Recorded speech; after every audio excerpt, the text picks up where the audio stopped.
To declare a recess at any time.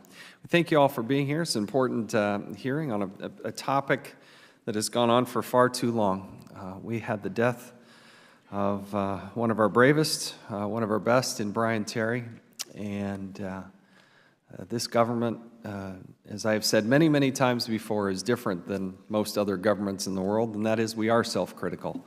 We do look hard at things that have happened and that have gone wrong to make sure that the truth is exposed and that we don't ever make these mistakes and errors again.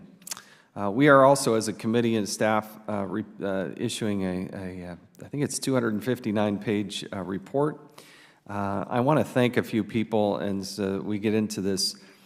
I want to thank John Skladany, Steve Castor. Steve has spent an exceptional amount of time on this, as well as Tristan Levitt, who's sitting here to my left, Cordell Hull, Jack Thorland, Natalie Turner, Mike Howell, and Rebecca Edgar. A lot of people on our staff that spend countless hours working on these topics, and we thank them for their preparation of this report that we're issuing today. We're here to check in on one of the longest-running congressional oversight and investigative matters of our time, an operation called Operation Fast and Furious.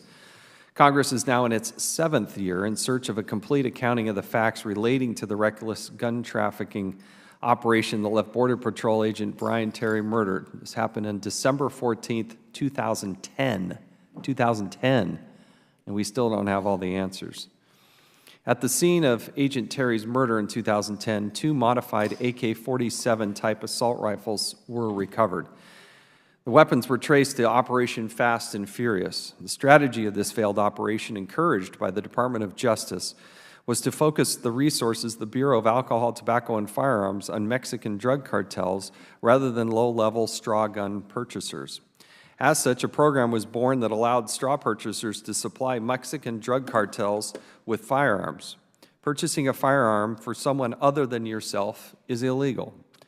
The shocking endgame of this misguided plan was to identify cartel members after guns recovered at crime scenes traced back to their original place of purchase. Absent from this strategy was any modicum of public safety. ATF failed in its mission to protect our communities from violent criminals and the illegal use of trafficking of firearms.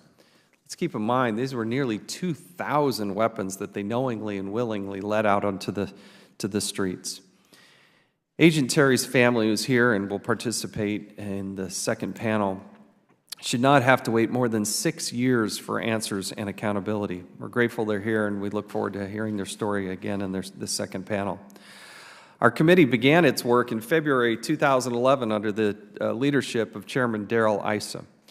After partnering with Senator Grassley to evaluate unfathomable whistleblower accounts and documents coming out of ATF in Phoenix, Arizona. Both Chairman Grassley and Chairman Issa helped lead the charge, and we're very grateful for their efforts and look forward to hearing more from both today. Several Phoenix-based ATF special agents expressed skepticism and disbelief about the program as it went against everything they were trained to do and violated their law enforcement oath to protect the public. Special Agent John Dodson, who is with us today, was one of those agents. Without Agent Dodson's determination to do the right thing, surely many more thousands of firearms would have walked, leading to additional deaths. He should be thanked, I should say, by the Department of Justice, the ATF, and by all of us. But as Agent Dodson will tell us today, a different story, however, happened. His employer was not treating him as a hero. As the committee with the responsibility for oversight of federal whistleblower policy, we must continue to shine the light on John Dodson's story. The congressional investigation also led to a well-chronicled impasse between 2 equal branches of government. In June 2012, the House of Representatives held former Attorney General Eric Holder in contempt for failing to turn over documents relating to the investigation. The House successfully compelled the production of many of these documents in federal court. In 2 separate judicial victories, the committee received approximately 80,000 pages of new documents from the Department of Justice. And again, the Department of Justice didn't want Congress to see them and certainly didn't want the public to see them. However, it should not take years and endless expensive litigation for the executive branch to cooperate with proper congressional oversight. We still require additional documents, and litigation is ongoing as DOJ, the Department of Justice, continues its unprecedented stonewalling of Congress and the Terry family. And I'm sorry to report, under the Trump administration, this has not changed. This has not changed. In previous testimony before Congress, former Attorney General Holder committed to getting the Terry family the answers and explanations they needed. But when the television lights went off, that did not happen. In fact, the opposite happened. The Obama administration Justice Department went so far as to litigate against the Terry family. The Justice Department wrote briefs and argued in federal court against the family's efforts to intervene as a crime victim in the Fast and Furious prosecutions. It's a travesty of justice. We look forward to hearing from Senator Grassley, Special Agent Dodson, and members of Brian Terry's family, including his mother and his cousin, Robert Heyer.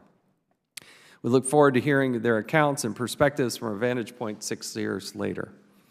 But right now, we're pleased to have serving as the ranking member today, Mr. Lynch, the gentleman from Massachusetts, and we'll yield as much time as he needs.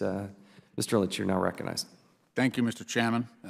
Senator Grassley, you honor us by your presence here this morning. I'd like to begin by acknowledging the life and courageous service